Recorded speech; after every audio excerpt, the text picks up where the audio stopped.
University of London. I'm going to talk to you now about the psychological contract, or the real deal between employee and employer. The psychological contract is implicit. It's not written down, not legally binding, and extremely broad. The employment contract is, in contrast, explicit, in written form, legally binding, and usually contains only a very few pieces of information, such as hours of work or pay, and is legally binding. So what are the contents of the psychological contract? What is actually in it? Essentially, it is anything that an employee feels they give to their employer and anything they feel they should get back in return. So, for example, employees may offer loyalty, respect, high levels of effort, a willingness to take on extra work, and flexibility. In return for these behaviours, employees may expect the employer to pay them at the going rate or even slightly above it, provide them with opportunities for promotion, opportunities for training and development, and flexible working arrangements. One way of thinking about the psychological contract is in terms of a whole set of conditional and implicit promises. So, for example, an employee may feel that they work extremely hard, give 110%, are prepared to go the extra mile, and always help out their colleagues. In return, they may expect rapid promotion and a big pay rise. In other words, they believe there is a conditional promise that if they are a model employee in this way, then they will get rewarded. It is this belief that is, in effect, driving their behaviour. And this is where the implicit bit comes in. Nobody told this employee that this was the deal.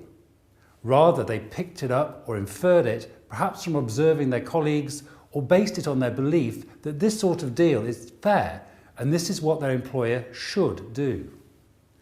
The psychological contract is constantly shifting and is dynamic. New employees often have very high expectations of the deal or the psychological contract. Over time, when the so-called honeymoon period is over, employees realise that perhaps the deal is not quite as wonderful as it appeared to be when they were interviewed and offered the job. They must then either adjust their expectations and renegotiate the psychological contract, or be constantly frustrated. This hints at one of the most important ways the psychological contract affects behaviour. In any relationship, when the other party breaks a promise, the reaction is fairly predictable. Anger and disappointment, withdrawal, breakdown in trust, and perhaps a reappraisal of the fairness and value of that relationship. A violation or breach of the psychological contract at work has exactly these effects. When employees feel the employer has broken a promise that was part of the psychological contract, they are likely to withdraw effort, be less cooperative, think about leaving, badmouth the organisation, and take steps to adjust the psychological contract so the exchange feels more equal. It seems that on most occasions when employees feel really angry at work or want to quit, it's because of a violation of their psychological rather than their employment contract.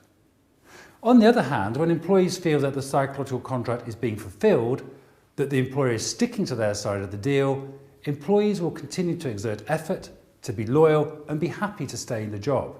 Many unanswered questions about the psychological contract remain, such as how and when do employees forgive the organisation when they experience a violation? With whom or with what do employees feel they have a psychological contract? Do employers and organisations also have a psychological contract with their employees? Are there different types or forms of psychological contract? In spite of these gaps in our knowledge, the psychological contract promises to be one of the most useful and insightful ways of understanding behaviour at work. This topic can be studied as part of the MSc in Organisational Psychology and the MSc in Human Resource Management. Both of these courses can be studied via distance learning. And if you'd like to learn more about the psychological contract, you may be interested in a book published by Neil Conway and myself by Oxford University Press entitled Understanding Psychological Contracts at Work.